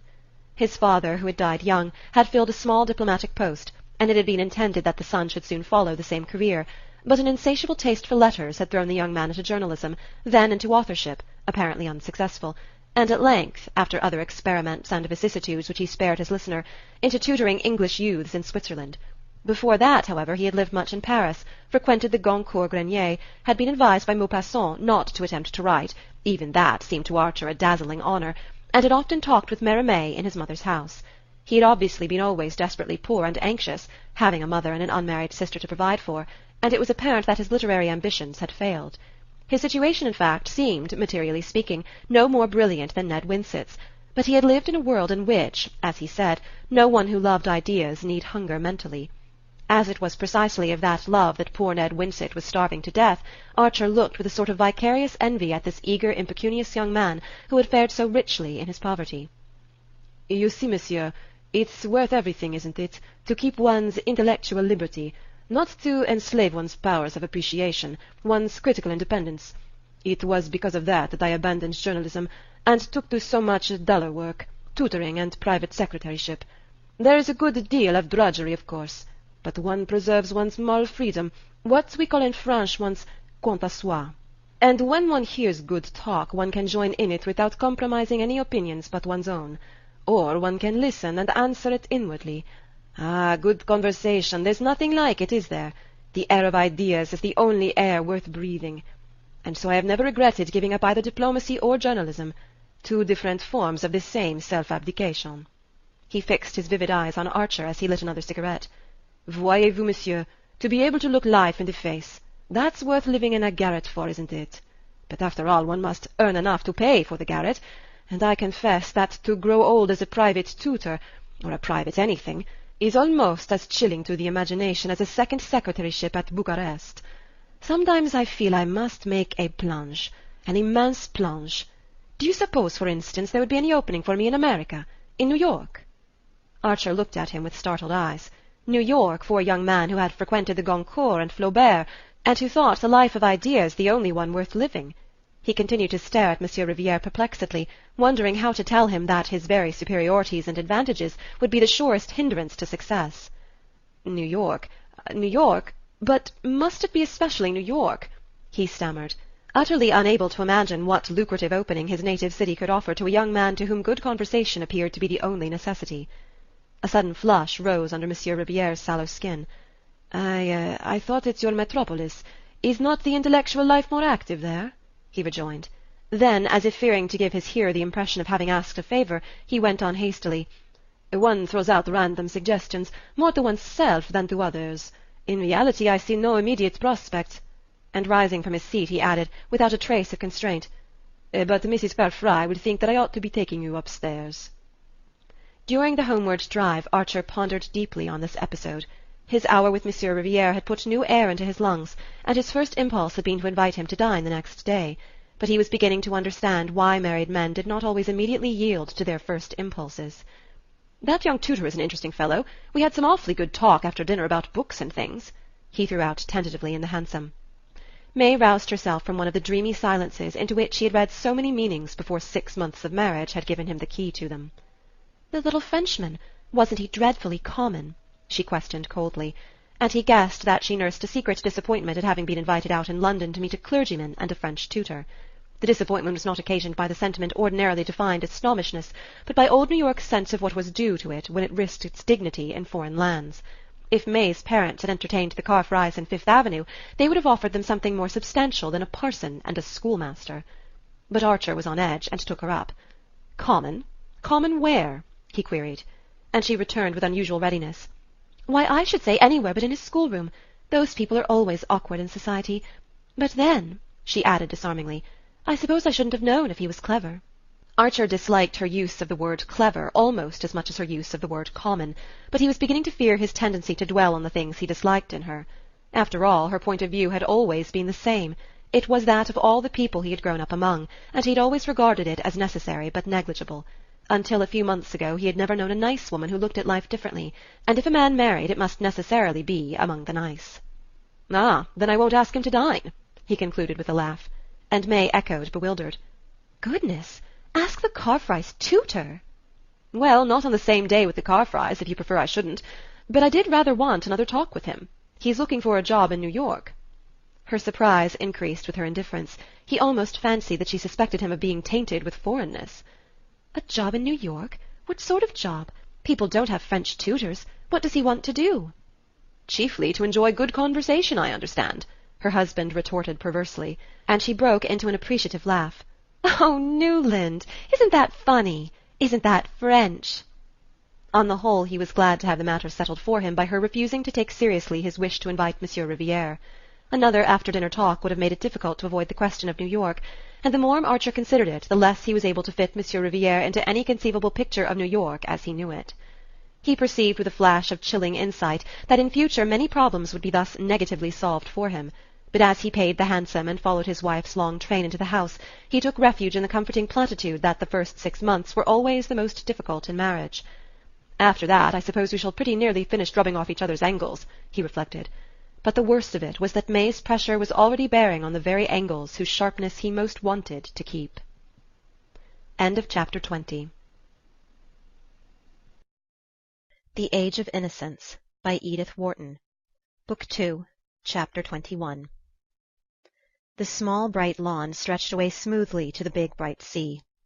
The turf was hemmed with an edge of scarlet geranium and coleus, and cast-iron vases painted in chocolate colour, standing at their intervals along the winding path that led to the sea, looped their garlands of petunia and ivy geranium above the neatly raked gravel.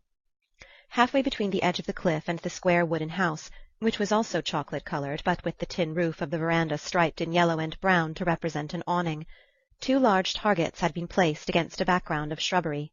On the other side of the lawn, facing the targets, was pitched a real tent, with benches and garden seats about it. A number of ladies in summer dresses and gentlemen in grey frock-coats and tall hats stood on the lawn or sat upon the benches, and every now and then a slender girl in starched muslin would step from the tent, bow in hand, and speed her shaft at one of the targets, while the spectators interrupted their talk to watch the result. Newland Archer, standing on the veranda of the house, looked curiously down upon this scene. On each side of the shiny painted steps was a large blue china flower-pot on a bright yellow china stand. A spiky green plant filled each pot, and below the veranda ran a wide border of blue hydrangeas edged with more red geraniums. Behind him the French windows of the drawing-rooms through which he had passed gave glimpses, between swaying lace curtains, of glassy parquet floors islanded with chintz poufs, dwarf armchairs, and velvet tables covered with trifles in silver. The Newport Archery Club always held its August meeting at the Beauforts.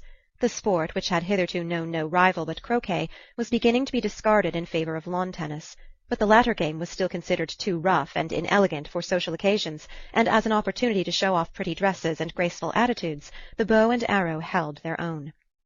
Archer looked down with wonder at the familiar spectacle. It surprised him that life should be going on in the old way, when his own reactions to it had so completely changed. It was Newport that had first brought home to him the extent of the change. In New York, during the previous winter, after he and May had settled down in the new greenish-yellow house with the bow window and the Pompeian vestibule, he had dropped back with relief into the old routine of the office, and the renewal of this daily activity had served as a link with his former self. Then there had been the pleasurable excitement of choosing a showy grey stepper for May's brougham (the Wellands had given the carriage), and the abiding occupation and interest of arranging his new library, which, in spite of family doubts and disapprovals, had been carried out as he had dreamed, with a dark embossed paper, Eastlake bookcases, and sincere armchairs and tables. At the Century he had found Winsett again, and at the Knickerbocker the fashionable young man of his own set. And what with the hours dedicated to the law, and those given to dining out or entertaining friends at home, with an occasional evening at the opera or the play, the life he was living had still seemed a fairly real and inevitable sort of business. But Newport represented the escape from duty into an atmosphere of unmitigated holiday-making. Archer had tried to persuade May to spend the summer on a remote island off the coast of Maine, called, appropriately enough, Mount Desert, where a few hardy Bostonians and Philadelphians were camping in native cottages, and whence came reports of enchanting scenery and a wild, almost trapper-like existence amid woods and waters. But the Wellands always went to Newport, where they owned one of the square boxes on the cliffs, and their son-in-law could adduce no good reason why he and May should not join them there. As Mrs. Welland rather tartly pointed out, it was hardly worth while for May to have worn herself out trying on summer clothes in Paris if she was not to be allowed to wear them, and this argument was of a kind to which Archer had as yet found no answer. May herself could not understand his obscure reluctance to fall in with so reasonable and pleasant a way of spending the summer. She reminded him that he had always liked Newport in his bachelor days, and as this was indisputable, he could only profess that he was sure he was going to like it better than ever now that they were to be there together. But as he stood on the Beaufort veranda and looked out on the brightly peopled lawn, it came home to him with a shiver that he was not going to like it at all. It was not May's fault, poor dear. If, now and then, during their travels, they had fallen slightly out of step, harmony had been restored by their return to the conditions she was used to. He had always foreseen that she would not disappoint him, and he had been right. He had married, as most young men did, because he had met a perfectly charming girl at the moment when a series of rather aimless sentimental adventures were ending in premature disgust, and she had represented peace, stability, comradeship, and the steadying sense of an unescapable duty. He could not say that he had been mistaken in his choice, for she had fulfilled all that he had expected. It was undoubtedly gratifying to be the husband of one of the handsomest and most popular young married women in New York, especially when she was also one of the sweetest-tempered and most reasonable of wives, and Archer had never been insensible to such advantages. As for the momentary madness which had fallen upon him on the eve of his marriage, he had trained himself to regard it as the last of his discarded experiments. The idea that he could ever, in his senses, have dreamed of marrying the Countess Olenska had become almost unthinkable, and she remained in his memory simply as the most plaintive and poignant of a line of ghosts. But all these abstractions and eliminations made of his mind a rather empty and echoing place, and he supposed that was one of the reasons why the busy, animated people on the Beaufort lawn shocked him as if they had been children playing in a graveyard. He heard a murmur of skirts beside him, and the Marchioness Manson fluttered out of the drawing-room window. As usual, she was extraordinarily festooned and bedizened, with a limp leghorn hat anchored to her head by many windings of faded gauze, and a little black velvet parasol on a carved ivory handle absurdly balanced over her much larger hat-brim. "My dear Newland, I had no idea that you and May had arrived. You yourself came only yesterday, you say? Ah, business, professional duties, I understand. Many husbands, I know, find it impossible to join their wives here except for the week-end." She cocked her head on one side and languished at him through screwed-up eyes. "But marriage is one long sacrifice, as I used often to remind my Ellen." Archer's heart stopped with the queer jerk which it had given once before, and which seemed suddenly to slam a door between himself and the outer world. But this break of continuity must have been of the briefest, for he presently heard Medora answering a question he had apparently found voice to put. "No, I am not staying here, but with the Blenkers in their delicious solitude at Portsmouth. Beaufort was kind enough to send his famous trotters for me this morning, so that I might have at least a glimpse of one of Regina's garden parties, but this evening I go back to rural life. The Blenkers, dear original beings, have hired a primitive old farmhouse at Portsmouth, where they gather about them representative people." She drooped slightly beneath her protecting brim, and added, with a faint blush, "This week Dr. Agathon Carver is holding a series of inner thought meetings there. A contrast indeed to this gay scene of worldly pleasure, but then I have always lived on contrasts. To me the only death is monotony. I always say to Ellen, beware of monotony, it's the mother of all the deadly sins. But my poor child is going through a phase of exaltation, of abhorrence of the world. You know, I suppose, that she has declined all invitations to stay at Newport, even with her grandmother Mingott. I could hardly persuade her to come with me to the Blenkers, if you will believe it. The life she leads is morbid, unnatural. Ah, if she had only listened to me when it was still possible, when the door was still open. But shall we go down and watch this absorbing match? I hear your May is one of the competitors." Strolling toward them from the tent, Beaufort advanced over the lawn, tall, heavy, too tightly buttoned into a London frock-coat, with one of his own orchids in its buttonhole. Archer, who had not seen him for 2 or 3 months, was struck by the change in his appearance. In the hot summer light his floridness seemed heavy and bloated, and but for his erect square-shouldered walk he would have looked like an over-fed and over-dressed old man. There were all sorts of rumours afloat about Beaufort. In the spring he had gone off on a long cruise to the West Indies in his new steam yacht, and it was reported that, at various points where he had touched, a lady resembling Miss Fanny Ring had been seen in his company. The steam yacht, built in the Clyde, and fitted with tiled bathrooms and other unheard-of luxuries, was said to have cost him $500,000, and the pearl necklace which he had presented to his wife on his return was as magnificent as such expiatory offerings are apt to be. Beaufort's fortune was substantial enough to stand the strain, and yet the disquieting rumours persisted, not only in Fifth Avenue, but in Wall Street. Some people said he had speculated unfortunately in railways, others that he was being bled by one of the most insatiable members of her profession, and to every report of threatened insolvency Beaufort replied by a fresh extravagance, the building of a new row of orchid-houses, the purchase of a new string of race-horses, or the addition of a new Meissonier or Cabanel to his picture-gallery. He advanced toward the Marchioness and Newland with his usual half-sneering smile. "Hullo, Medora! Did the trotters do their business? 40 minutes, eh? Well, that's not so bad, considering your nerves had to be spared." He shook hands with Archer, and then, turning back with them, placed himself on Mrs. Manson's other side, and said in a low voice a few words which their companion did not catch. The Marchioness replied by one of her queer foreign jerks, and a "Que voulez-vous?" which deepened Beaufort's frown. but he produced a good semblance of a congratulatory smile as he glanced at Archer to say, "You know May's going to carry off the first prize." "Ah, then it remains in the family," Medora rippled, and at that moment they reached the tent, and Mrs. Beaufort met them in a girlish cloud of mauve muslin and floating veils. May Welland was just coming out of the tent.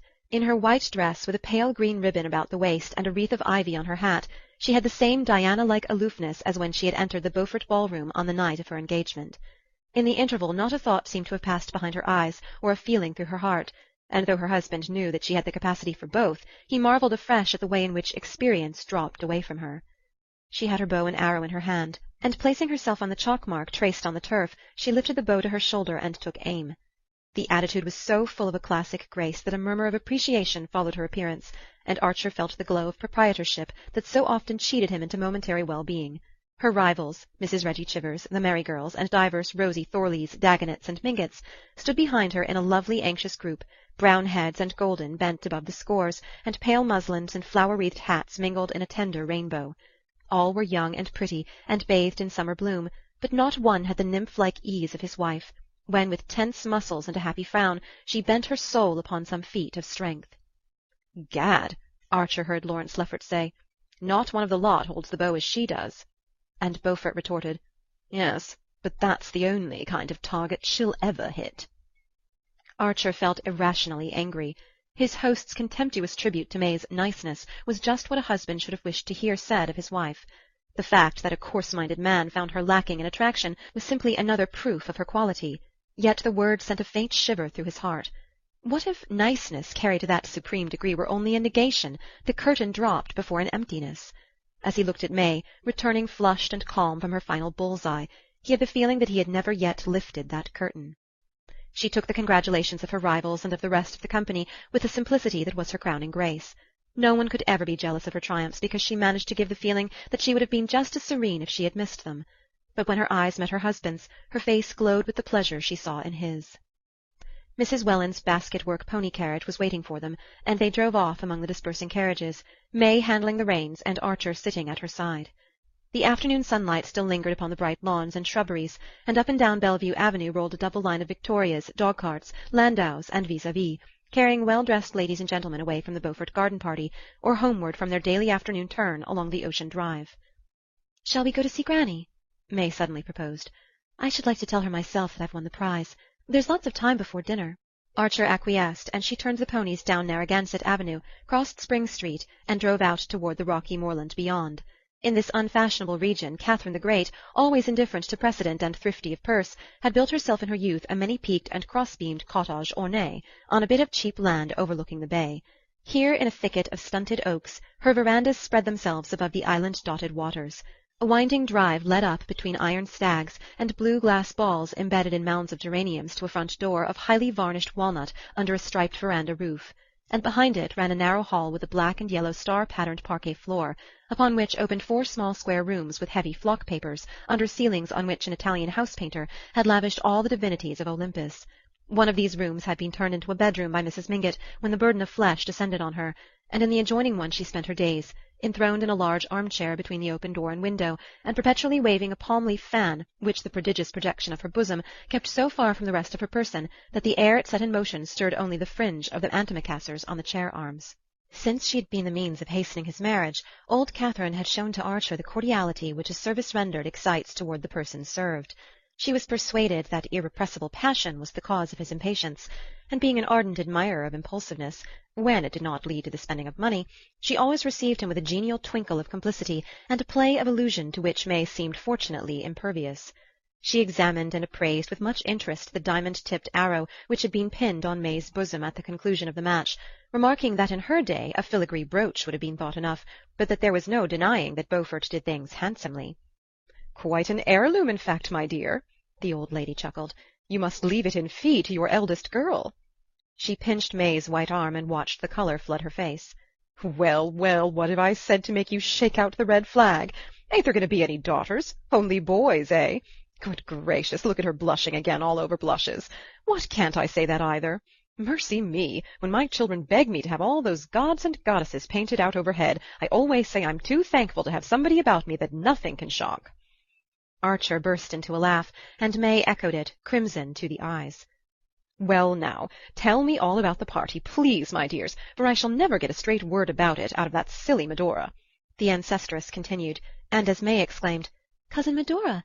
But I thought she was going back to Portsmouth," she answered placidly, "So she is, but she's got to come here first to pick up Ellen. Oh, didn't you know Ellen had come to spend the day with me? Such fol-de-rol, her not coming for the summer, that I gave up arguing with young people about 50 years ago. Ellen? Ellen?" she cried in her shrill old voice, trying to bend forward far enough to catch a glimpse of the lawn beyond the veranda. There was no answer, and Mrs. Mingott rapped impatiently with her stick on the shiny floor. A mulatto maid-servant, in a bright turban, replying to the summons, informed her mistress that she had seen Miss Ellen going down the path to the shore, and Mrs. Mingott turned to Archer. "Run down and fetch her like a good grandson. This pretty lady will describe the party to me," she said, and Archer stood up as if in a dream. He had heard the Countess Olenska's name pronounced often enough during the last year and a half since they had last met, and was even familiar with the main incidents of her life in the interval. He knew that she had spent the previous summer at Newport, where she appeared to have gone a great deal into society, but that in the autumn she had suddenly sublet the perfect house which Beaufort had been at such pains to find for her, and decided to establish herself in Washington. There, during the winter, he had heard of her, as one always heard of pretty women in Washington, as shining in the brilliant diplomatic society that was supposed to make up for the social shortcomings of the administration. He had listened to these accounts and to various contradictory reports on her appearance, her conversation, her point of view, and her choice of friends, with the detachment with which one listens to reminiscences of some one long since dead. Not till Medora suddenly spoke her name at the archery match had Ellen Olenska become a living presence to him again. The Marchioness's foolish lisp had called up a vision of the little firelit drawing-room and the sound of the carriage wheels returning down the deserted street. He thought of a story he had read, of some peasant children in Tuscany lighting a bunch of straw in a wayside cavern, and revealing old silent images in their painted tomb. The way to the shore descended from the bank on which the house was perched to a walk above the water planted with weeping willows. Through their veil Archer caught the glint of the lime rock, with its whitewashed turret, and the tiny house in which the heroic lighthouse-keeper, Ida Lewis, was living her last venerable years. Beyond it lay the flat reaches and ugly government chimneys of Goat Island, the bay spreading northward in a shimmer of gold to Prudence Island with its low growth of oaks, and the shores of Connecticut faint in the sunset haze. From the willow walk projected a slight wooden pier ending in a sort of pagoda-like summer house, and in the pagoda a lady stood, leaning against the rail, her back to the shore. Archer stopped at the sight as if he had waked from sleep. That vision of the past was a dream, and the reality was what awaited him in the house on the bank overhead. Was Mrs. Welland's pony-carriage circling around and around the oval at the door? Was May sitting under the shameless Olympians and glowing with secret hopes? Was the Welland villa at the far end of Bellevue Avenue, and Mr. Welland, already dressed for dinner and pacing the drawing-room floor, watch in hand, with dyspeptic impatience, for it was one of the houses in which one always knew exactly what is happening at a given hour. What am I? A son-in-law, Archer thought. The figure at the end of the pier had not moved. For a long moment the young man stood halfway down the bank, gazing at the bay furrowed with the coming and going of sailboats, yacht launches, fishing-craft, and the trailing black coal-barges hauled by noisy tugs. The lady in the summer-house seemed to be held by the same sight. Beyond the grey bastions of Fort Adams a long-drawn sunset was splintering up into 1,000 fires, and the radiance caught the sail of a cat-boat as it beat out through the channel between the lime rock and the shore. Archer, as he watched, remembered the scene in the Shaughraun, and Montague lifting Ada Diaz's ribbons to his lips, without her knowing that he was in the room. She doesn't know. She hasn't guessed. Shouldn't I know if she came up behind me, I wonder? He mused, and suddenly he said to himself, if she doesn't turn before that sail crosses the Lime Rock light, I'll go back. The boat was gliding out on the receding tide. It slid before the Lime Rock, blotted out Ida Lewis's little house, and passed across the turret in which the light was hung. Archer waited till a wide space of water sparkled between the last reef of the island and the stern of the boat, but still the figure in the summer-house did not move. He turned and walked up the hill. "I'm sorry you didn't find Ellen. I should have liked to see her again," May said as they drove home through the dusk. "But perhaps she wouldn't have cared. She seems so changed." "Changed?" echoed her husband in a colourless voice, his eyes fixed on the pony's twitching ears. "So indifferent to her friends, I mean, giving up New York and her house and spending her time with such queer people. Fancy how hideously uncomfortable she must be at the Blenkers'. She says she does it to keep Cousin Medora out of mischief, to prevent her marrying dreadful people. But I sometimes think we've always bored her." Archer made no answer, and she continued with a tinge of hardness that he had never before noticed in her frank, fresh voice. "After all, I wonder if she wouldn't be happier with her husband." He burst into a laugh. "Sancta simplicitas!" he exclaimed, and as she turned a puzzled frown on him, he added, "I don't think I ever heard you say a cruel thing before." Cruel? Well, watching the contortions of the damned is supposed to be a favourite sport of the angels, but I believe even they don't think people happier in hell." "It's a pity she ever married abroad, then," said May, in the placid tone with which her mother met Mr. Welland's vagaries, and Archer felt himself gently relegated to the category of unreasonable husbands. They drove down Bellevue Avenue and turned in between the chambered wooden gate-posts surmounted by cast-iron lamps which marked the approach to the Welland villa. Lights were already shining through its windows, and Archer, as the carriage stopped, caught a glimpse of his father-in-law, exactly as he had pictured him, pacing the drawing-room, watch in hand, and wearing the pained expression that he had long since found to be much more efficacious than anger. The young man, as he followed his wife into the hall, was conscious of a curious reversal of mood. There was something about the luxury of the Welland house, and the density of the Welland atmosphere, so charged with minute observances and exactions, that always stole into his system like a narcotic. The heavy carpets, the watchful servants, the perpetually reminding tick of disciplined clocks, the perpetually renewed stack of cards and invitations on the hall table, the whole chain of tyrannical trifles binding one hour to the next, and each member of the household to all the others, made any less systematized and affluent existence seem unreal and precarious. But now it was the Welland house, and the life he was expected to lead in it, that had become unreal and irrelevant, and the brief scene on the shore, when he had stood irresolute, half-way down the bank, was as close to him as the blood in his veins. All night he lay awake in the big chintz bedroom at May's side, watching the moonlight slant along the carpet, and thinking of Ellen Olenska driving home across the gleaming beaches behind Beaufort's trotters. End of chapter 21. The Age of Innocence, by Edith Wharton. Book 2, Chapter 22. "A party for the Blenkers? The Blenkers?" Mr. Welland laid down his knife and fork and looked anxiously and incredulously across the luncheon-table at his wife, who, adjusting her gold eye-glasses, read aloud in the tone of high comedy, "Professor and Mrs. Emerson Sillerton request the pleasure of Mr. and Mrs. Welland's company at the meeting of the Wednesday Afternoon Club on August 25th at 3 o'clock punctually, to meet Mrs. and the Mrs. Blenker, Red Gables, Catherine Street, R.S.V.P." "Good gracious!" Mr. Welland gasped, as if a second reading had been necessary to bring the monstrous absurdity of the thing home to him. "Poor Amy Sillerton! You never can tell what her husband will do next," Mrs. Welland sighed. "I suppose he's just discovered the Blenkers." Professor Emerson Sillerton was a thorn in the side of Newport society, and a thorn that could not be plucked out, for it grew on a venerable and venerated family tree. He was, as people said, a man who had had every advantage. His father was Sillerton Jackson's uncle, his mother a Pennilow of Boston. On each side there was wealth and position, and mutual suitability. Nothing, as Mrs. Welland had often remarked, nothing on earth obliged Emerson Sillerton to be an archaeologist, or indeed a professor of any sort, or to live in Newport in winter, or do any of the other revolutionary things that he did. But at least, if he was going to break with tradition and flout society in the face, he need not have married poor Amy Dagonet, who had a right to expect something different, and money enough to keep her own carriage. No one in the Mingott set could understand why Amy Sillerton had submitted so tamely to the eccentricities of a husband who filled the house with long-haired men and short-haired women, and when he travelled took her to explore tombs in Yucatan instead of going to Paris or Italy. But there they were, set in their ways, and apparently unaware that they were different from other people, and when they gave one of their dreary annual garden parties, every family on the Cliffs, because of the Sillerton-Pennilow-Dagonet connection, had to draw lots and send an unwilling representative. "It's a wonder," Mrs. Welland remarked, "that they didn't choose the Cup race day. Do you remember 2 years ago their giving a party for a black man on the day of Julia Mingott's the dansant? Luckily, this time there's nothing else going on that I know of, for of course some one of us will have to go." Mr. Welland sighed nervously. "Some of us, my dear? More than one? 3 o'clock is such a very awkward hour. I have to be here at 3:30 to take my drops.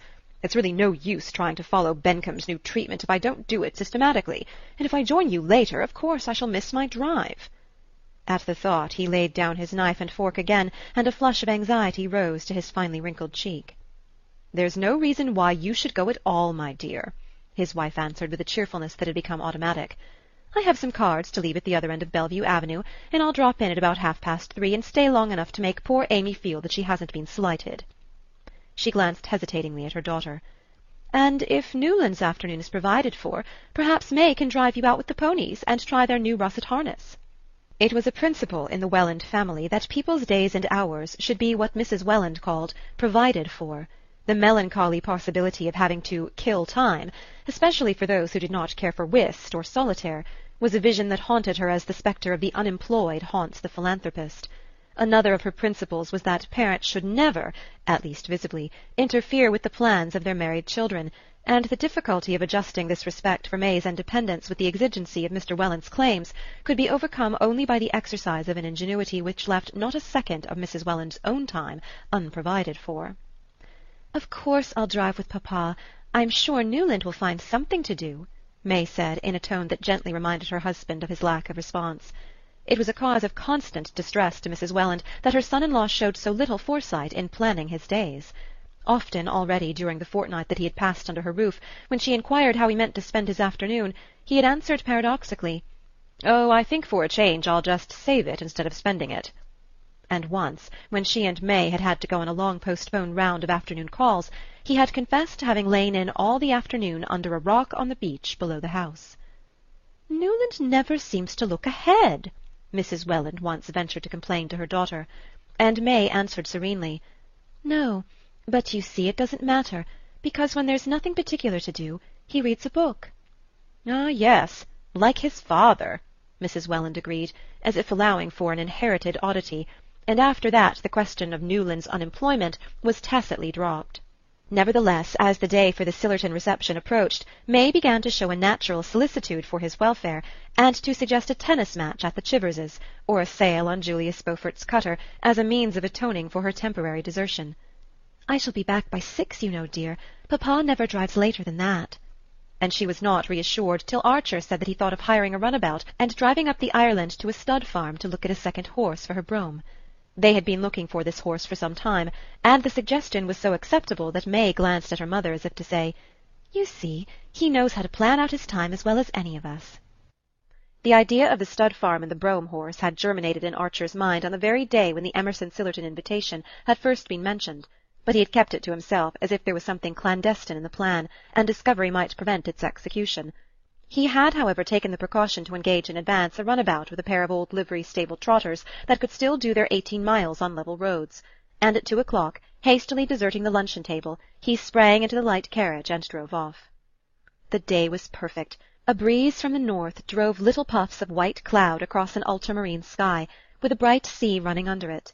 Bellevue Avenue was empty at that hour, and after dropping the stable-lad at the corner of Mill Street, Archer turned down the old beach road and drove across Eastman's Beach.